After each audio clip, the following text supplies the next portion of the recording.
పదాన్ని సరిగ్గా పలకరాక ఇత్తనాల ఫ్యాక్టరీ వస్తుందనేటువంటిది భావించారు. దిలావర్పూర్ వాళ్ళు అయినా అదే అనుకున్నారు, చిత్తనూరు వాళ్ళు నారాయణపేట జిల్లాలో కూడా అదే అనుకున్నారు. మీరేమనుకున్నారో నాకు తెలియదు, మీకేం చెప్పారో తెలియదు.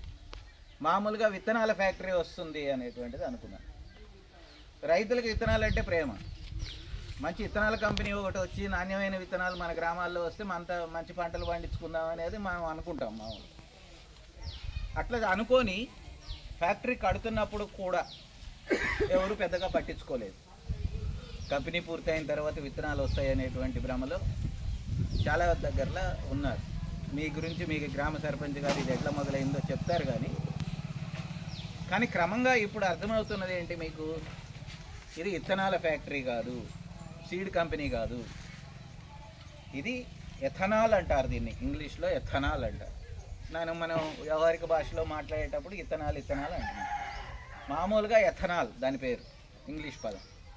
కాబట్టి ఎథనాల్ కంపెనీ ఏమిటి, దాని మంచి చెడులు ఏమిటి, దానివల్ల లాభం ఏమిటి, నష్టం ఏమిటి, అది ఏం చేస్తుంది అనేటువంటి విషయాలు ఎవ్వరికీ తెలియకుండానే గ్రామాల మధ్యలోకి ఇచ్చి అవి నిర్మాణం చేసుకోవడం మొదలెట్టినాయి. దాదాపు ఇప్పుడు ఉన్నటువంటి పొజిషన్ మీ కంపెనీ దారిలో చూసాం మేము, 60% పనులు పూర్తయినట్టు. ఇంకొక 40% పనులు పూర్తయితే అక్కడ ఉత్పత్తి చేయొచ్చు. ఏమిటి ఇథనాలు అని అంటే, ఇక్కడ తయారవ్వడానికి ఇథనాల్ అనే దాన్ని తయారు చేయడానికి 2 రకాల ఉత్పత్తులను వాడతారు వాళ్ళు. 3 రకాలు వాడతారు కానీ మూడోది ఎక్కువ దొరకదు వాళ్ళకి. మొదటిది బియ్యాన్ని వాడతారు, బియ్యం కానీ నూకలు కానీ. రెండవది మొక్కజొన్న వాడతారు. మూడవది మామూలుగా పాడైపోయిన ధాన్యము లేకపోతే గడ్డి బాగా ఇట్లాంటివి కూడా వాడి ఇథనాల్ తయారు చేయొచ్చు.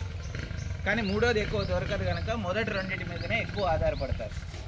ఒకటి బియ్యం, రెండవది మొక్కజొన్న. ఈ రెండింటిని ఉత్పత్తుల్ని తీసుకొచ్చి ఆ ఫ్యాక్టరీలో బాగా ఉడకబెట్టిన తర్వాత ఆ ప్రాసెస్లో నుంచి ఎథనాల్ అనేది వస్తుంది. ఈ ఇథనాల్ని ఏం చేస్తారు, మనం రోజువారీ వాడేది కాదు, తినేది కాదు, తాగేది కాదు. దాన్ని పెట్రోల్లో కలుపుతారు. అంటే 1 లీటర్ పెట్రోల్లో 200 మిల్లీలీటర్ల ఎథనాల్ కలిపితే మంచిది అని కేంద్ర ప్రభుత్వం ఒక నిర్ణయం చేసింది.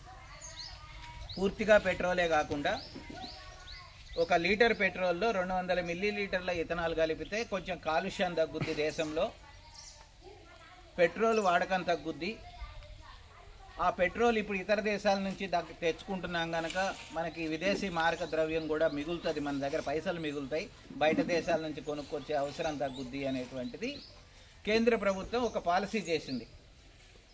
2021లో ఈ పాలసీ వచ్చింది, 4 ఏళ్ళు అవుతుంది. వాళ్ళు చేసినప్పుడు కంటే ముందు అసలు ఇథనాల్ అనేటువంటిది లేదా, ఇప్పుడే కొత్తగా ఇథనాల్ అనేటువంటిది వచ్చిందా అంటే, దేశంలో గత 30 సంవత్సరాలుగా ఇథనాల్ ఉంది. కాకపోతే ఉత్తర భారతదేశంలో ఎక్కువ చోట్ల చక్కెర ఫ్యాక్టరీలు ఉన్న దగ్గర ఇథనాల్ ప్లాంట్లు వచ్చినాయి. చక్కెర ఫ్యాక్టరీల్లో నుంచి మొలాసిస్ వస్తుంది, చక్కెర తయారవుతుంది. చెరుకు ఫ్యాక్టరీలో నుంచి మొలాసిస్ కూడా వస్తుంది. ఆ మొలాసిస్ని దాని నుంచి ఇథనాల్ తయారు చేసేవాళ్ళు. ఆ ఇథనాల్ని ఎందుకు వాడేవాళ్ళు, పెట్రోల్లో కలపడానికి కాదు, దాన్ని లిక్కర్ తయారీలో వాడతారు. మొలాసిస్ నుంచి తయారు చేసినటువంటి ఇథనాల్ని మద్యం తయారీలో వాడతారు. మనం బాటిల్స్ మద్యం కొనుక్కొని తాగుతాం కదా, దాంట్లో వాడతారు. అంటే 20-30 ఏళ్ళుగా తయారైనటువంటి ఇథనాల్ అనేటువంటి దాన్ని ప్రధానంగా లిక్కర్ తయారీలో వాడతారు, పెట్రోల్లో కలపడానికి వాడేవాళ్ళు కాదు. ఎప్పుడు వచ్చింది పెట్రోల్లో కలపడానికి వాడడం అనేటువంటిది, 2021లోనే ఇప్పుడున్నటువంటి నరేంద్ర మోడీ నాయకత్వంలో ఉండేటువంటి కేంద్ర ప్రభుత్వం ఈ పాలసీని తీసుకొచ్చినప్పుడు 2 మాటలు చెప్పింది. ఒకటి, మన దగ్గర బియ్యం బాగా పండుతున్నాయి, గోడౌన్ల నిండా బియ్యం ఉన్నాయి, కాబట్టి బియ్యంతో కూడా ఇథనాల్ తయారు చేయొచ్చు. రెండవది, అమెరికాలో మొక్కజొన్నతో ఇథనాల్ తయారు చేసుకుంటున్నారు. కాబట్టి మనం కూడా మొక్కజొన్న విస్తీర్ణాన్ని పెంచి మనం కూడా ఇథనాల్ని తయారు చేసుకోవచ్చు. కాబట్టి ఇంతకు ముందులాగా కేవలం చెరుకు మీద ఆధారపడి కాకుండా ఇతర ఆహార ధాన్యాలతో కూడా, అంటే జొన్న కూడా వాడి, మొక్కజొన్న వాడి, బియ్యం వాడి ఇథనాల్ని తయారు చేయొచ్చు అని ఒక పాలసీ తీసుకొచ్చింది. ఆ పాలసీకి అనుగుణంగా ఫ్యాక్టరీలు ముందుకు పెట్టే వాళ్ళకి, వచ్చే వాళ్ళకి ఒక రకంగా 2 హామీలు ప్రధానంగా ఇచ్చింది. 3 హామీలు ఇచ్చింది కేంద్ర ప్రభుత్వం. బీజేపీ నాయకత్వంలో ఉన్న కేంద్ర ప్రభుత్వం 3 హామీలు ఇచ్చింది ఫ్యాక్టరీలు పెట్టడానికి ముందుకు వచ్చే వాళ్ళకి. ఒకటి, మా గోడౌన్లో ఉన్న FCI దగ్గర ఉన్న బియ్యాన్ని మీకు తక్కువ ధరలకు ఇస్తా అనే మాట చెప్పింది. అది వాడుకోండి తీసుకెళ్ళి. రెండవ మాట, మామూలుగా ఏదైనా కెమికల్ కంపెనీ పెడితే ఎక్కడ పెడుతున్నామో ఆ ఊర్ల మధ్యలో ప్రజాభిప్రాయ సేకరణ పెట్టాలి. ప్రజల అభిప్రాయాలు తీసుకోవాలి, వాళ్ళకి విషయాలు చెప్పాలి, మంచి చెడులు చెప్పాలి, ఆ కంపెనీ వల్ల వచ్చేటువంటి మంచి చెడులు చెప్పాలి. చెప్పి అప్పుడు పెట్టాలనా లేదా అని ప్రజలను అడగాలి. వాళ్ళు మాకు నష్టం అనుకున్నారనుకో, గ్రామస్తులు 80% మంది మాకు వద్దురా బాబు ఈ ఫ్యాక్టరీ, అనవసరంగా నువ్వు తెచ్చి మా నెత్తి మీదకి ఎందుకు పెడుతున్నావు, ఇది కాలుష్యం వస్తుంది అని ప్రజలందరూ చెబితే ఆ ఫ్యాక్టరీ పెట్టడానికి లేదు. దీన్ని ప్రజాభిప్రాయ సేకరణ అంటారు. ఇది ఖచ్చితంగా ఒక కెమికల్ ఫ్యాక్టరీ ఇట్లాంటివి పెట్టేటప్పుడు, వాసన వచ్చేటువంటి ఫ్యాక్టరీలు పెట్టేటప్పుడు, కాలుష్యం వచ్చేటువంటి ఫ్యాక్టరీలు పెట్టేటప్పుడు ఈ పని ఖచ్చితంగా చేయాలనేటువంటిది 2013 భూ సేకరణ చట్టంలో కూడా రాశారు. అయితే 2020లో కరోనా వచ్చింది, మీకు గుర్తుండుంటే. 2021 దాకా కూడా చాలామంది చనిపోతూ వచ్చారు కరోనా కారణంగా. ఆ టైంలో ఒక మినహాయింపు ఇచ్చేసింది కేంద్ర ప్రభుత్వం ఎవరికి చెప్పకుండా. ఈ ఇథనాల్ ఫ్యాక్టరీలు పెట్టేటప్పుడు మీరు అటువంటి ప్రజాభిప్రాయం ఏమీ సేకరించాల్సిన అవసరం లేదు, ఎవరికి చెప్పాల్సిన అవసరం లేదు, ఎవరి అభిప్రాయాలు తీసుకోవాల్సిన అవసరం లేదు. మీరు ఎక్కడైనా సరే ఒక 2 లక్షల లీటర్లు రోజుకు తయారు చేద్దాం అనుకుంటే, రోజుకు 2 లక్షల లీటర్లు తయారు చేద్దాం అనుకుంటే అటువంటి ప్లాంట్ పెట్టడానికి 25-30 ఎకరాలు మీకు సరిపోతుంది. అందుకని 25 ఎకరాలు 30 ఎకరాలు మీకు ఎక్కడైనా కొనుక్కొని మీకుంటే ఆ భూమిలో మీరు ఆ ప్లాంట్ పెట్టుకోవచ్చు. ఆ ఊరోళ్ళకి కానీ ఆ చుట్టుపక్కల వాళ్ళకి కానీ చెప్పాల్సినటువంటి అవసరం లేదు, ముందే వాళ్ళ అభిప్రాయం తీసుకోవాల్సినటువంటి అవసరం లేదు. ఈ మాట కేంద్ర ప్రభుత్వం మినహాయింపు ఇచ్చేసింది. అందుకే దీన్ని E2 కేటగిరీ పరిశ్రమల కింద ఇథనాల్ పరిశ్రమలు రాసింది. E1 అయితే ఖచ్చితంగా ప్రజల అభిప్రాయం అడగాలి, E2 అంటే అడగాల్సినటువంటి అవసరం లేదు. ఆ కేటగిరీ కింద ఇథనాల్ పరిశ్రమలను అనుమతించేసరికి ఏమైందంటే 2021 నుంచి ఇప్పటిదాకా నిన్న బీహార్లో 40 ఇచ్చారు. మొత్తంగా ఒక 300 కంపెనీలకు అనుమతులు ఇచ్చారు. దేశమంతా 300 కంపెనీలు పెట్టుకోవడానికి దరఖాస్తులు వచ్చినాయి, 300 కంపెనీలకి అనుమతులు ఇచ్చారు. తెలంగాణలో ఒక 30 కంపెనీలకు అనుమతులు వచ్చినాయి, ఆంధ్రప్రదేశ్లో కూడా ఒక 30 కంపెనీలకు అనుమతులు వచ్చినాయి. సాధారణంగా ఈ కంపెనీ పెట్టేవాళ్ళు ప్రధానంగా ఎవరు ముందుకు వస్తున్నారు అని అంటే, ప్రధానంగా డబ్బులు ఉన్నవాళ్ళు, కాస్త డబ్బులు సంపాదించిన వాళ్ళు, పలుకుబడి ఉన్నటువంటి రాజకీయ నాయకులు, ఎమ్మెల్యేలు, ఎంపీలు, వీళ్ళందరూ ఈ ఫ్యాక్టరీలు పెట్టడానికి ముందుకొచ్చారు. ముందుకొచ్చినప్పుడు వాళ్ళు ప్రజలకి కొన్ని అబద్ధాలు కూడా చెప్పారు. నేను చెప్పడం ఒకటే కాదు, గ్రామస్తులు అర్థం చేసుకోవడం ఒకటే కాదు, విత్తనాల కంపెనీ వస్తుంది, ఇక మంచి విత్తనాలు ఇస్తామనేటువంటిది కంపెనీల వాళ్ళు కూడా చెప్పారు. దానివల్ల కూడా ప్రజలు మోసపోయినటువంటి సందర్భాలు కొన్ని జిల్లాలలో, కొన్ని గ్రామాలలో ఉన్నాయి. రెండవ మాట వాళ్ళు ఏం చెప్తున్నారంటే, మొదటి అబద్ధం ఇథనాల కంపెనీ ఇదని పెడుతున్నారు, కానీ ఇది ఇథనాల కంపెనీ కాదు, ఇథనాల్ కంపెనీ అనేది ముందు అర్థం చేసుకోండి. రెండవ మాట వాళ్ళు ఏం చెప్తున్నారంటే, మేము ఫ్యాక్టరీ పెట్టినటువంటి చుట్టుపక్కల గ్రామాలలో నుంచి మీ పంటలు మేమే కొంటాం, అది వరేసినా మొక్కజొన్న వేసినా మేమే కొంటాం, కాబట్టి మీకు మంచి ధరలు వస్తాయి సంవత్సరం పొడుగుతా, మీరు ఇంకెక్కడికో దూరం తీసుకెళ్ళి మీ పంటలు అమ్ముకోవాల్సినటువంటి అవసరం లేదు, మీ ఊర్లో మీ దగ్గరే కొంటామనేటువంటిది రెండవ మాటగా చెప్తున్నారు. మూడవ మాట ఏం చెప్తున్నారంటే, ఫ్యాక్టరీ ఇక్కడే వస్తున్నది కనుక మీ ఊర్లో ఉన్నటువంటి పిల్లగాళ్ళకి, అమ్మాయిలకి అబ్బాయిలకి ఉద్యోగాలు దీంట్లో మేము ఇస్తాం. కాబట్టి మీ పిల్లగాళ్ళకి ఉద్యోగాలు కూడా గ్యారంటీగా వస్తాయి. ఇది 3వ మాట చెప్తున్నారు. 4వ మాట ఏం చెప్తున్నారంటే వాళ్ళు ప్రధానంగా చెప్పేది, మీ ఊర్లలో కమ్యూనిటీ హాల్స్ కట్టిస్తాము, మీ ఊర్లో స్కూల్ బిల్డింగ్ కట్టిస్తాము, మీ ఊర్లో గ్రామ పంచాయతీ బిల్డింగ్ కట్టిస్తాము, మీ ఊరు రోడ్లు ఎడల్పు చేస్తాము, మీ ఊర్లలో పార్కులు అభివృద్ధి చేస్తాము, మీ ఊరిని అభివృద్ధి చేసేటువంటి బాధ్యత మా కంపెనీది అనేటువంటిది వాళ్ళు చెప్తున్నారు. ఎందుకంటే దీంట్లో ఒక మ్యాండేటరీగా వాళ్ళు ఏం పెట్టారంటే, ఈ అనుమతులు ఇచ్చేటప్పుడు నువ్వు ఖచ్చితంగా నీకు వచ్చినటువంటి లాభాల్లో నుంచి కొన్ని డబ్బుల్ని నువ్వు ఏ గ్రామంలో అయితే పెడుతున్నావో ఆ గ్రామ అభివృద్ధికి ఉపయోగించాలి అనేది దాంట్లో రాశారు. కాబట్టి వీళ్ళు చాలా కలర్ ఫోటోలు వేసి ఒక బుక్ తీశాడు దిలావర్పూర్ ఆయన. ఆ పుస్తకం మన దగ్గరకు కూడా వచ్చింది. అది చూస్తే ఇక ఊరు ఇంత అద్భుతంగా మారిపోద్దా అనిపించేటట్టుగా ఆ ఊరు ఉంది.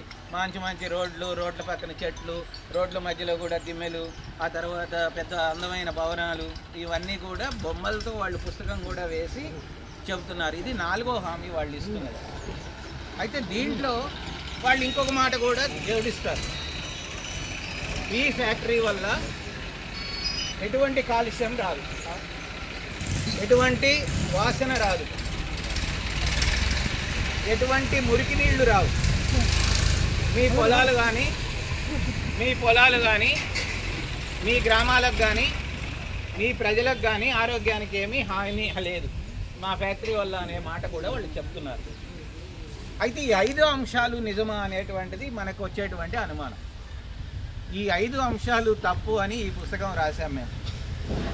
మొదట చిత్తనూరు అనేటువంటి దగ్గర ఈ కంపెనీ వచ్చే వరకు కూడా మనకి దీని మీద లోతైన అవగాహన మాకు కూడా లేదు.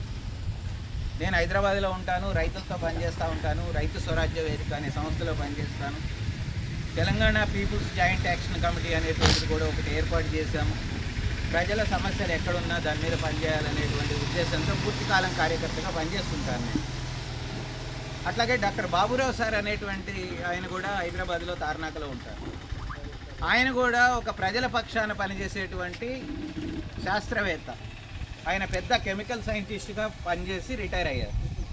ఆయన ఎక్కడైనా విద్యుత్ థర్మల్ ప్లాంట్లు వస్తే, లేకపోతే కెమికల్ ఫ్యాక్టరీలు వస్తుంటే దాని మీద అధ్యయనం చేసి ఆ గ్రామ ప్రజలకు వెళ్ళి చెప్పి, మీ గ్రామాల మధ్యలో ఇట్లాంటివి వస్తున్నాయి, మీకు నష్టం చేస్తాయి అనేటువంటిది అవగాహన కల్పించేటువంటి మనిషి. ఆయన మానవ హక్కుల వేదికలో కూడా పనిచేస్తారు. ఆయన టీపీజేఏసీలో కూడా వచ్చారు భాగస్వామిగా. ఆయన మొదట్లో నారాయణపేట జిల్లాలో 2022లో ఈ ఫ్యాక్టరీ మొదలైపోయింది. వాళ్ళు కూడా మొదట ఇథనాల్ కంపెనీ అనుకొని గమ్మునున్నారు. ఒక ఏడాది తర్వాత ఫ్యాక్టరీ మొదలైపోయింది. ఫ్యాక్టరీ మొదలైనాక వాళ్ళకి కొంచెం వాసన రావడం ప్రారంభమైంది. ఏమిటబ్బా ఈ వాసన ఇట్లా మనకు వస్తుంది, ఎప్పుడు లేనిది ఫ్యాక్టరీ నుంచి అనేటువంటిది మొదటి అనుమానం వాళ్ళకి వచ్చింది. రెండోది, ఆ ఫ్యాక్టరీ నుంచి వాళ్ళు ఏం చేశారంటే, లోపల ఉంచుకోవాల్సినటువంటి కాలుష్యం ఏమీ రాదని చెప్పిన దాన్ని, లిక్విడ్ని, ద్రవం లాంటి దాన్ని పక్కనే, ఆ ఫ్యాక్టరీ పక్కనే మన్నెవాగని పోతుంటుంది, ఇట్లా దాన్ని ఆనుకొని వాడు దాంట్లోకి వదిలేసిండు. ఆ మన్నెవాగులోకి ఎప్పుడైతే వదిలేసిండో దాంతో వాళ్ళు ఆ నీరంతా కలుషితం అయిపోయింది. మేకలు, గొర్రెలు చనిపోయినాయి ఆ నీళ్లు తాగి, ఆవులు చనిపోయినాయి, జింకలు చనిపోయినాయి. దాంట్లో దిగినటువంటి పిల్లగాడికి చర్మ వ్యాధి వచ్చింది. అప్పుడు వాళ్ళకి కొంచెం భయం వేసింది.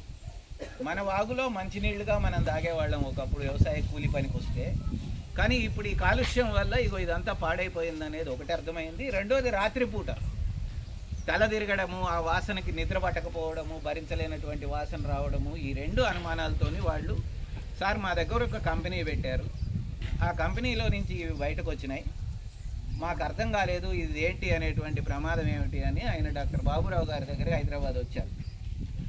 ఆయన వాళ్ళని కూర్చోబెట్టి వివరించి చెప్పాడు, ఇది ఇథనాల్ ఫ్యాక్టరీ అంటారు, దాంతో ఉన్న సమస్యలు ఇవి, దాంతో ఉండేటువంటి రసాయనాలు ఇవి, దానివల్ల వచ్చేటువంటి కాలుష్యం ఇది అనేటువంటిది ఆయనకు చెప్పిన తర్వాత వాళ్ళు ఇట్లాగే ఎన్ఎంకే ఇథనాల్ వ్యతిరేక పోరాట కమిటీ ఏర్పాటు చేసుకున్నట్టు ఒక 3 గ్రామాల ప్రజలు కలిసి ఒక పోరాట కమిటీని ఎన్నుకున్నారు.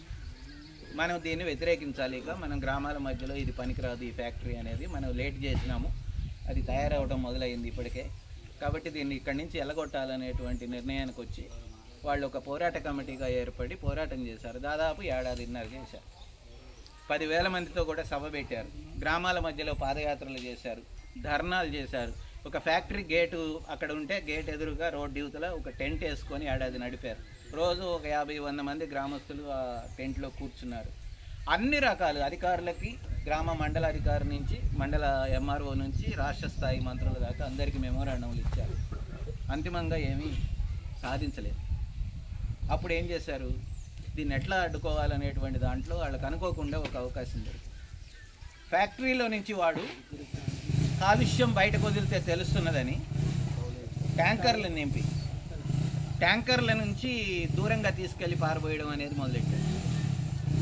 ఆ ట్యాంకర్లు బయటకు వెళ్ళడాన్ని చూసి దాని మీద ఏమి స్టిక్కర్లు కానీ ఏం పేరు కానీ అది ఇథనాలా కాలుష్యమా అనేది ఏమీ లేదు దాని మీద. అప్పుడు ఆ ట్యాంకర్లను ఆపారు వాళ్ళు. ఆపి వాళ్ళు ఏం చెప్పారంటే ఎంఆర్ఓని పిలిచారు, అధికారులను పిలిచి ఈ ట్యాంకర్ లోపల నుంచి వచ్చింది, ఈ ట్యాంకర్లో తీసుకెళ్ళి పొలాల మధ్యలో పోస్తున్నారు వీళ్ళు, అది సమస్యలు తెస్తున్నది, కాబట్టి ఈ ట్యాంకర్ని మీరు సీజ్ చేసి ఇది పరీక్షకు పంపండి అని అడిగారు. తెల్లారగట్ట కొద్దిమందే ఉండి ఆపారు. అది ఆ రాత్రి అంతా కూడా జరిగింది, రోజంతా జరిగింది ఆ ట్యాంకర్ని ఆపడం అనేది. అంతిమంగా ట్యాంకర్ని సీజ్ చేయమని వీళ్ళు అడిగితే పోలీసు వాళ్ళు కంపెనీ పక్షాన వచ్చి మీరు ట్యాంకర్ని వదిలేయాలి అని వీళ్ళ మీద లాఠీచార్జ్ చేశారు, కొట్టారు. ట్యాంకర్ని జాగ్రత్తగా మళ్ళీ కంపెనీలోకి పంపించేశారు సీజ్ చేయకుండా. ఆ రోజు చాలామంది చాలా తీవ్రమైనటువంటి దెబ్బలు తిన్నారు. వాళ్ళ నాయకులను అరెస్ట్ చేశారు, పోలీస్ స్టేషన్లో పెట్టారు, కేసులు పెట్టారు. వాళ్ళని అరెస్ట్ చేసి నిర్బంధంతో అణిచివేశారు. 2 ఏళ్ళు అయింది. ఒకప్పుడు 3 గ్రామాల్లో ఉండేటువంటి ఆ కాలుష్యం సమస్య ఇప్పుడు 50 గ్రామాలకు విస్తరించింది. ఒకప్పుడు 2-3 కిలోమీటర్ల పరిధిలో వచ్చేటువంటి వాసన ఇప్పుడు 15-20 కిలోమీటర్ల దూరం వస్తున్నది. ఈ లోపల వీళ్ళ కంప్లైంట్ల కారణంగా పొల్యూషన్ కంట్రోల్ బోర్డు వాడు కూడా దాన్ని తనిఖీ చేసి 2 సార్లు రిపోర్ట్లు ఇచ్చాడు. మీ ఫ్యాక్టరీ నుంచి కాలుష్యం బయటకు వస్తున్నది, మీరు కనుక అది ఆపకపోతే నేను మీ ఫ్యాక్టరీని సీజ్ చేస్తాననేటువంటి రిపోర్ట్లు ఉన్నాయి. ఆ రిపోర్ట్లు మన దగ్గర ఉన్నాయి. కానీ ఆ రిపోర్ట్ల మీద వాడేమీ చలించలేదు, ఫ్యాక్టరీని ఆపలేదు. కాబట్టి ఇప్పటికీ పొల్యూషన్ కొనసాగుతూనే ఉన్నది. పీసీబీ అంటారు దాన్ని, పొల్యూషన్ కంట్రోల్ బోర్డు అని. హైదరాబాద్లో ఆఫీస్ ఉంటుంది, జిల్లాల్లో కూడా ఆఫీస్ ఉంటుంది. వాళ్ళు పూర్తిగా లంచాలు అవినీతితో నడిపే ఆఫీసు. ఏ కంపెనీలో దగ్గరికైనా వాళ్ళు డబ్బులు తెచ్చుకుంటారు, అధికారులు గమ్మున ఉంటారు, అది కాలుష్యం చేస్తుందని మనం చెప్పినాం. ఇప్పుడు చిత్తనూరులో కూడా అదే జరిగి అంతిమంగా ఆ విషయాన్ని పట్టించుకోకుండా ఉన్నారు. ఇవాళకి కాలుష్యం ఉన్నది. అయితే ఈ కాలుష్యం ఉందనేటువంటి విషయం మాత్రం రాష్ట్రం అంతా ప్రచారం అయిపోయింది. అందుకని ఎక్కడ ఇథనాల్ ఫ్యాక్టరీలు వస్తున్నా అక్కడ ప్రజలు మేల్కొని ఇది వద్దురా బాబు మన ఊళ్ళోకి, మనం చిత్తనూరు వాళ్ళ పోరాటం చూసినాము, వాళ్ళ గోల చూసినాము అనేటువంటిది అర్థమైంది. అట్లాగే నిర్మల్ జిల్లా దిలావర్పూర్లో కూడా మొదట ఎవరికేం తెలియదు. అది వాడు ప్రహరీ కట్టాడు ముందు, తర్వాత భూమి లెవెల్ చేసుకోవడం మొదలెట్టాడు, కంపెనీ నిర్మాణం మొదలెట్టాడు. దశలో ఇక్కడ మీ మధ్యలో ఉన్న సార్ ఒక ఆయన విజయ్ కుమార్ సార్, ఆయన టీచర్, మన గ్రామాల మధ్యలోకి ఇదేదో వస్తున్నది, ఇది ప్రమాదం అని తెలిసి ఆ గ్రామంలో ఉన్న యువకుల్ని హైదరాబాద్లో ఉన్న ఒక మీటింగ్కి తీసుకొచ్చాడు. అక్కడ డాక్టర్ బాబురావు సారు, నేను, అక్కడ చిత్తనూరు వాళ్ళు అందరం మాట్లాడినాము. మాట్లాడిన తర్వాత వాళ్ళకి ప్రమాదం అర్థమైంది. ఆ తర్వాత వాళ్ళు కూడా వెళ్ళి ఒక పోరాట కమిటీని వేసుకొని ఏడాది పాటు పోరాడారు. 2023 నుంచి డిసెంబర్ నుంచి మొదలెట్టి దాదాపు 2024 డిసెంబర్లో ఈ ఫ్యాక్టరీ పనులు ఆపేస్తామని ప్రకటించాల్సి వచ్చింది ప్రభుత్వం. మీరు గమనించుంటారు, టీవీల నిండా వచ్చింది, పేపర్ల నిండా వచ్చింది. దిలావర్పూర్ వాళ్ళు 10,000 మంది రోడ్ల మీద కూర్చున్నారు, ఒక 12 గంటలు రోడ్లను ఆపేశారు అనేటువంటి పోరాటం తర్వాత ఇప్పుడు వాళ్ళ ఫ్యాక్టరీ పనులు ఆగిపోయింది. మీ దశలోనే ఉంది, మీకంటే కొంచెం ఇంకా ఆ దశకు రాలే, ఇంకా ట్యాంకర్లు పెట్టే దశకు రాలేదు వాళ్ళు. కానీ అంతిమంగా ఇవాళ ప్రభుత్వం ఈ ఫ్యాక్టరీని నేను ఆపేస్తున్నాను, ఇదేదో బీఆర్ఎస్ గవర్నమెంట్లో ఇచ్చారు, మా ప్రభుత్వం ఇచ్చింది కాదు, అయినా మీరందరి కోరిక మేరకి మేము ఇది ఆపేస్తున్నామని ప్రకటించారు. ఈ 2 చోట్లని చూసిన తర్వాత మాకేమనిపించిందంటే ఈ రాష్ట్రంలో 30 చోట్ల వస్తున్నారు. ఈ 30 చోట్ల కూడా ప్రజలకు అవగాహన లేదు. కొద్దిగా అవగాహన వచ్చిన వాళ్ళు పోరాడుతున్నారు. కానీ గ్రామస్తుల్లో అవగాహన పెరగకపోతే ఈ పోరాటం ముందుకు పోదు. గ్రామస్తులు దీనివల్ల వచ్చే సమస్యలను అర్థం చేసుకోకపోతే ఆ పోరాటంలో భాగస్వాములు కారు. ఒకళ్ళిద్దరు నాయకులు, ఒకళ్ళిద్దరు టీచర్లు, ఒకళ్ళిద్దరు యువకులు అర్థం చేసుకుంటే కూడా ఉపయోగం లేదు.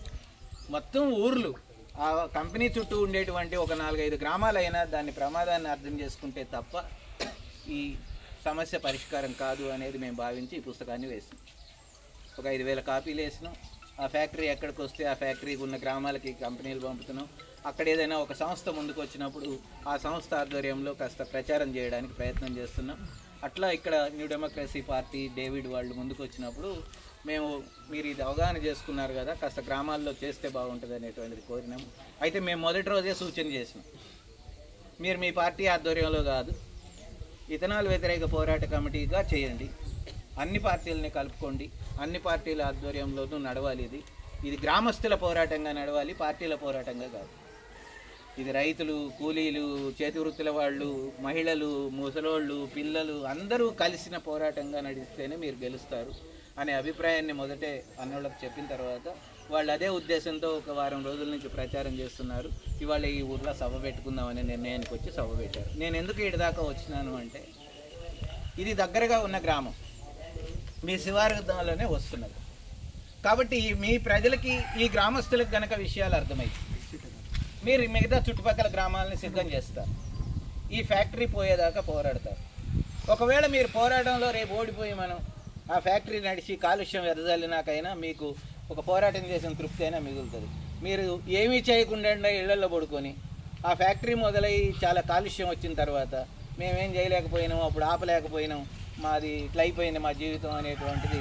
పర్లపల్లి వాళ్ళని ఉంటారు కరీంనగర్ జిల్లాలో, ఆత్మకూరు మండలంలో పర్లపల్లి అనే ఒక ఊరు ఉంటుంది. అక్కడ ఒక ఆయన 2011లోనే ఈ కంపెనీ పెట్టాడు మొక్కజొన్న ఆధారంగా. కాకపోతే ఆయన పెట్రోల్లో కలిపేది కాదు, లిక్కర్లో కలపడానికి పెట్టాడు. అది ఎవరిదంటే పొంగులేటి శ్రీనివాసరెడ్డి గారు, మినిస్టర్ గారు. వాళ్ళు దానికి వ్యతిరేకంగా చాలా పెద్ద ఎత్తున 10 ఏళ్ల క్రితమే పోరాడి దెబ్బలు తిని నిర్బంధానికి గురయ్యి వాళ్ళు కూడా ఆగిపోయారు. కానీ ఇవాళ మీరు ఆ ఊరు వెళ్ళి చూస్తే ఆ ఊరిలో ఎవరూ సంతోషంగా లేరు, చాలా అనారోగ్య సమస్యలు ఉన్నాయి, ఎవ్వరూ నోరు తెరిచి బయటకు ధైర్యంగా మాట్లాడలేని భయంలో ఉన్నారు. ఎందుకు? పెద్ద పెద్ద మినిస్టర్లకు. మేము అక్కడ పోరాటం చేసినాం కానీ మేము మూసేయలేకపోయినాం. అక్కడంతా ఇళ్ల నిండా, భోజనాల నిండా, వండుకున్న తిండి నిండా కాలుష్యం వచ్చి దుమ్ము, బొగ్గు, పొడి అన్నీ పడుతుంటాయి. వాళ్ళ గ్రామస్తుల పొలాల్లోకి బోర్ వేసుకుంటే ఆ బోర్లో నుంచి చెత్త నీళ్ళన్నీ వస్తున్నాయి. వాడు 25 ఎకరాలతో మొదలైనవాడు 160 ఎకరాలకు పెరిగిండు కంపెనీడు. వాడు కంపెనీ చిన్నదే కానీ ఆ మొత్తం భూమిలోకి వాడు వదిలేస్తున్నాడు కాలుష్యాన్ని. ఆ కాలుష్యం మొత్తం ఆ చుట్టుపక్కల బోర్లన్నింటినీ కలుషితం చేసింది. పర్లపల్లి అనేటువంటి గ్రామం కూడా ఇప్పుడు నాశనం అయిపోయే దశకు వచ్చింది. చిత్తనూరు ఎట్లా దెబ్బతిన్నదో పర్లపల్లి అట్లాగే దెబ్బతిన్నది. అందుకని మన అనుభవాల నుంచి మేమేమనుకున్నామంటే, ఇది ప్రజలకు అవగాహన ఉండకపోవచ్చు. ఫ్యాక్టరీలు కొత్తగా వస్తున్నాయి గ్రామాల మధ్యలో. వ్యవసాయంలో ఒక కొత్త పంట వచ్చిందంటే 2 రోజుల్లో రైతులు చెప్పేస్తారు ఇది మంచిదో చెడ్డో, ఒక సీజన్ చూసి చెప్పేస్తారు ఇది మంచిదో చెడ్డదో. కానీ ఫ్యాక్టరీల విషయంలో అవగాహన ఉండే అవకాశం లేదు కనుక మనమే ప్రచారం చేయాలి అని బాధ్యత తెలంగాణ పీపుల్స్ జేఏసీ తీసుకొని ఈ బాధ్యత తీసుకుంది. అయితే 4 ప్రశ్నలకే ప్రధానంగా మనం జవాబిస్తున్నాం. ఒకటి, ఇక్కడ ఫ్యాక్టరీలో తయారు కావాలంటే ఇథనాలు, మొక్కజొన్న కావాలి ప్రధానంగా. బియ్యంతో వాళ్ళు చేయదలుచుకోలేదు. ఎందుకు చేయదలుచుకోలేదు? బియ్యంతో తయారు చేసిన ఇథనాల్ని పెట్రోల్ కంపెనీ వాళ్ళు కేవలం 64 రూపాయలే చెల్లిస్తున్నారు కంపెనీలకు. అందుకని బియ్యంతో వాళ్ళకి ఇప్పుడు మీ దగ్గర బియ్యం కొని వాళ్ళు ఇథనాల్ తయారు చేస్తే వాళ్ళకి గిట్టుబాటు కాదు. ఎందుకంటే లీటర్ ఇథనాల్కి వాళ్ళు 64 రూపాయలే ధర పెట్టారు పెట్రోలియం కంపెనీల వాళ్ళు. ఎందుకు అంత తక్కువ ధర పెట్టారు అని అంటే, ఎఫ్సిఐ వాళ్ళు తన దగ్గర ఉన్నటువంటి బియ్యాన్ని కిలో 20 రూపాయలకి ఇచ్చింది ఈ కంపెనీలకు. తన దగ్గర ఉన్న బియ్యం విలువ ఎంత అనుకుంటున్నారు? 36 రూపాయలు. 36 రూపాయల బియ్యాన్ని 20 రూపాయలకి ఈ కంపెనీలకు ఇచ్చింది. మీరు నడుపుకోండి అని ఒక్క ఏడాది ఇచ్చింది. 14 లక్షల టన్నులు ఇచ్చింది. ఇచ్చినాక సెంట్రల్ గవర్నమెంట్ చేతులు ఎత్తేసింది. అకస్మాత్తుగా ఎందుకు చేతులు ఎత్తేసింది? బాబు, నీకు బియ్యం ఇవ్వడం వల్ల మార్కెట్లో బియ్యం రేట్లు పెరుగుతున్నాయి. రెండోది, ఒక 2 సీజన్లు కనుక ఎక్కడైనా 2 రాష్ట్రాల్లో వర్షాలు పడకపోతే బియ్యం ఉత్పత్తి తగ్గిపోతుంది, దేశంలో ఆహార భద్రత కొరత వస్తుంది. కాబట్టి నీకు బియ్యం ఇక నుంచి ఇవ్వలేమని చెప్పి 2023 ఆగస్టులో వాళ్ళు బియ్యం సరఫరా మానేశారు. 1 ఇయర్ ఇచ్చారు, 14 లక్షల టన్నులు ఇచ్చారు, కిలో 20 రూపాయల కాడికి ఇచ్చారు. ఆ తర్వాత మానేశారు. వీళ్ళు గగ్గోలు పెట్టేశారు, నిన్ను నమ్ముకొని మేము ఫ్యాక్టరీలు పెట్టాము, నువ్వు బియ్యం ఇస్తానన్నావు తక్కువ రేటుకి, కాబట్టి మేము నష్టపోతున్నాము అనేటువంటిది వాళ్ళ అసోసియేషన్ వాళ్ళు ఉత్తరం రాశారు. అయినా కేంద్ర ప్రభుత్వం వినలేదు, బియ్యం ఇవ్వలేదు. ఈ లోపల ఏం చెప్పిందంటే కేంద్రం, మీకు బియ్యం గిట్టుబాటు కాదు కనుక మొక్కజొన్నతో తయారు చేసుకోండి అనేది చెప్పారు. కానీ ఇప్పుడు దేశంలో ఉండేటువంటి మొక్కజొన్న ఎంత? మొత్తంగా 36 లక్షల టన్నులు పండుద్ది, అన్ని రాష్ట్రాలు కలిపి. అది ఎన్ని ఫ్యాక్టరీలకు వస్తుంది? మన తెలంగాణ, ఆంధ్రప్రదేశ్లో అన్ని ఇథనాల్ ఫ్యాక్టరీలు నడిస్తే అది సరిపోద్ది. మరి దేశంలో ఉన్న అన్ని ఇథనాల్ ఫ్యాక్టరీలకి మొక్కజొన్న కావాలంటే ఏం చేయాలి? విస్తీర్ణం పెరగాలి. అంటే మిగతా పంటలన్నీ మానేసి మొక్కజొన్న మాత్రమే వేయాలి. మీకు కూడా ఆయన చెప్పుంటాడు, మీరు వరి మానేసేయండి, మొక్కజొన్న వేయండి, నేనే కొంటాను అని కూడా మీకు చెప్పుంటాడు. వచ్చింది అంటే ఇప్పుడు మీరు వరి వేస్తున్న చోట మొక్కజొన్న వేయండి అని చెప్తారు. ఆయన వేసుకున్నటువంటి లెక్క ఏంటి? వాళ్ళు ఈ ప్రాంతంలో మొక్కజొన్న కొంటది, నేను కొంటానని చెప్తున్నాడు ఆయన. అయితే నిజంగా కొంటారా అని అంటే కొనరు. ఎందుకు కొనరు అనడానికి ఒక లెక్క ఉంది.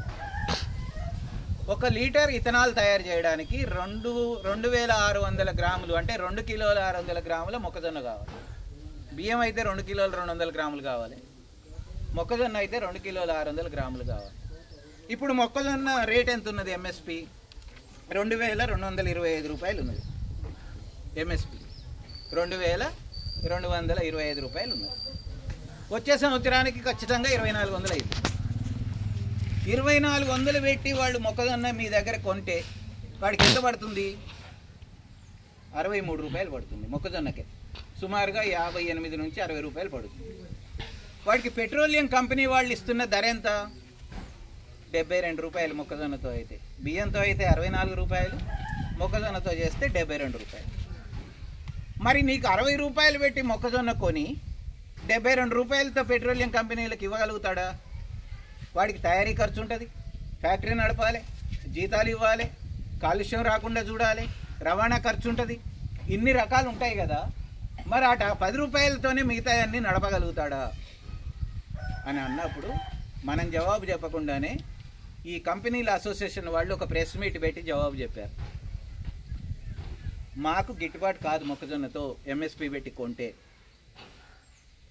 మాకు ఎంఎస్పి పెట్టి కొంటే మేము ఫ్యాక్టరీలు నడపలేము, కాబట్టి మేము ఇతర దేశాల నుంచి, ముఖ్యంగా అమెరికా నుంచి జన్యు మార్పిడి మొక్కజొన్న అక్కడ పండుతుంది కనుక మేము అది తెచ్చుకొని తయారు చేస్తాము, మాకు అందుకు అనుమతి ఇచ్చండి అనేటువంటిది వాళ్ళు రాసిన ఉత్తరం. ఆ ఉత్తరం మన దగ్గర ఉంది. ఆ ఉత్తరంలో వాళ్ళు మేము రైతుల దగ్గర కొంటాము, ఎంఎస్పి దగ్గర కొంటాము అని చెప్పలే. వాళ్ళు అమెరికా నుంచి మేము మొక్కజొన్న తెచ్చుకుంటాము, ఆ మొక్కజొన్న తెచ్చుకుంటానికి మాకు అనుమతించండి, జన్యు మార్పిడి పంటల్ని భారతదేశంలోకి రాకుండా నిషేధం ఉంది కాబట్టి మాకు అనుమతి ప్రత్యేకంగా ఇవ్వండి, మేము ఇథనాల్ తయారీ కోసం జన్యు మార్పిడి మొక్కజొన్న చేస్తాము అని ఒకటి రాశారు. రెండో మాట వాళ్ళు రాశారు, ఇతర దేశాల నుంచి ఏదైనా సరుకు తెచ్చుకుంటే మొక్కజొన్న మీద ముఖ్యంగా దిగుమతి పన్ను ఉన్నది. ఆ దేశం నుంచి ఇక్కడికి తీసుకురావాలంటే 50% దిగుమతి పన్ను కట్టాలి. అక్కడ ఎంత ఉంది రేటు? 1,400 ఉంది క్వింటాల్. 50% కలిపితే ఎంత అవుతుంది? 2,200 అవుతుంది. అంటే మళ్ళీ ఇక్కడ కొన్న రేటుకే అవుతుంది. కాబట్టి వాళ్ళు ఏమడిగారు? ఆ దిగుమతి సుంకం 50%ని రద్దు చేయండి అని అడిగారు. మాకు 1,400కి వస్తుంది, మేము ఓడల మీద మొక్కజొన్న తెచ్చుకుంటాం, మా మీద పన్ను వేయద్దు, ఇక మాకు అప్పుడు ట్రాన్స్పోర్ట్తో కలిపి 1,600కి వస్తుంది. అప్పుడు మేము ఇథనాల్ కంపెనీలకి నడుస్తాయి, మీకు ఇథనాల్ని ఈ రేటుకి ఇవ్వగలుగుతాం. కేంద్రం దానికి అనుమతించలేదు, ఇతర దేశాల నుంచి మొక్కజొన్నను తీసుకురావడానికి అనుమతించలేదు. కాబట్టి పోయిన సంవత్సరం అంతా ఈ ఫ్యాక్టరీలు ఏం చేసినాయి? ఏ రాష్ట్రంలో అయితే మొక్కజొన్న చౌక ధరలకు దొరికిందో అక్కడ కొన్ని తెచ్చుకొని నడిపారు. మొక్కజొన్న ఎక్కడైతే దొరకలేదో, బియ్యం వాళ్ళకి ఎక్కడైతే చౌక ధరలకు దొరకలేదో అటువంటి రోజులన్నింటిలోనూ ఫ్యాక్టరీలను మూసేశారు. అంటే వాళ్ళు ఉత్పత్తి మేము ఇంత చేస్తామని చెప్పినప్పటికీ అంత ఉత్పత్తి జరగలేదు. దానివల్ల ఏమైంది? 2025 వచ్చే సంవత్సరం మార్చి నాటికి ఎంతైతే తయారు చేస్తాము అని కేంద్రం ప్రకటించిందో అంత తయారు కాలేదు. రెండే కారణాలు, బియ్యం కేంద్ర ప్రభుత్వం సరఫరా మానేసింది, మొక్కజొన్న తక్కువ రేటుకి వీళ్ళకి దొరకట్లేదు. కాబట్టి ఆ ఫ్యాక్టరీలు నడుస్తలేదు. ఇప్పుడు మీరు ఒకటే మాట చెప్పండి నాకు, ఎంఎస్పి పెట్టి ఈ కంపెనీ వాళ్ళు కొంటే వాడికి 60 రూపాయలకు కనుక మొక్కజొన్న పడితే మీ దగ్గర కొంటాడా? తక్కువ రేటుకి బయట ఎక్కడైనా దొరికితే తెచ్చుకుంటాడా? బయట ఎక్కడైనా దొరికితే తెచ్చుకుంటాడు. బయట ఎక్కడ దొరకకపోతే ఇతర దేశాల నుంచి తెచ్చుకోవడానికి ప్రయత్నం చేస్తాడు తప్ప రైతుల దగ్గర ఎంఎస్పి ఇచ్చి కొనడు. ఇది క్లియర్. ఎందుకంటే వాళ్ళ ఉత్తరాలే ఉన్నాయి, వాళ్ళ అసోసియేషన్ రాసింది. ఇంకొక మాట కూడా చెప్పింది వాళ్ళ అసోసియేషన్, ఇప్పుడు మొక్కజొన్న